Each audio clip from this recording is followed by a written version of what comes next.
খুব ভালো লাগে, এইটুকু বলছি, খুব ভালো লাগে।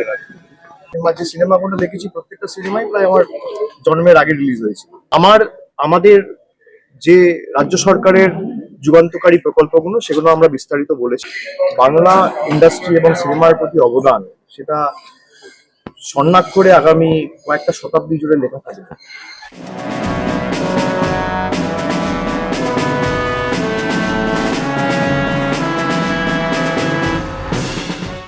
আমার 5-6 বছর বয়স সেখান থেকে আমার একের পর এক যে সিনেমাগুলো দেখেছি প্রত্যেকটা সিনেমাই প্রায় আমার জন্মের আগে রিলিজ হয়েছে।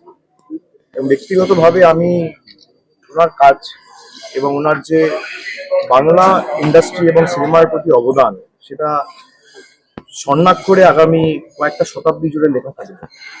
এবং আজকে যে মূলত আমার আশা, আমাদের রাজ্য সরকারের তরফ থেকে 15 বছর আমাদের যে গৌরবোজ্জ্বল 15 বছর উন্নয়নের কর্মসূচি আমরা গত 15 বছরে করেছি বা কর্মযোগ্যগুলো হয়েছে বিভিন্ন ক্ষেত্রে, সামাজিক সুরক্ষা থেকে, স্বাস্থ্য থেকে, শিক্ষা থেকে, পরিকাঠামোগত উন্নয়ন থেকে, পর্যটন থেকে, কৃষি থেকে, তার একটা বিস্তারিত খতিয়ান আমি রঞ্জিত বাবুর হাতে তুলে দিয়েছি।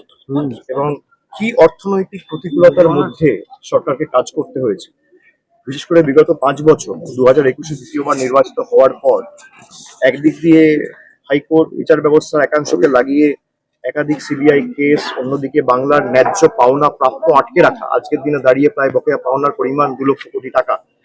এবং তারপরেও যে রাস্তাঘাটের কাজ, আবাস যোজনা, লক্ষ্মীর ভান্ডার, স্বাস্থ্যসাথীর মতো একাধিক যুগান্তকারী প্রকল্প।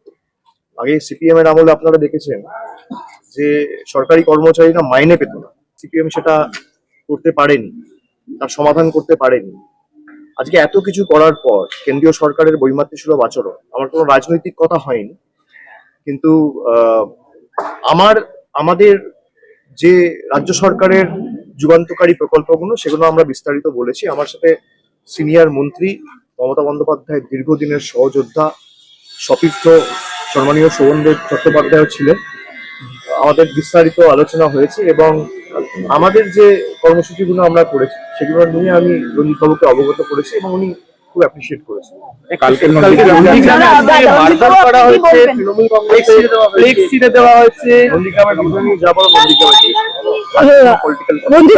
আপনি কি বলবেন?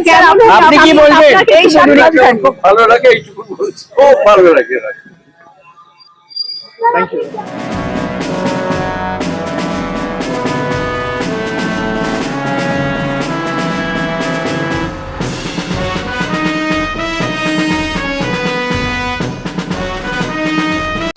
করুন রিপোর্টার সুকৃতি প্রোডাকশন, ক্লিক করুন অ্যাপের বেল আইকনে।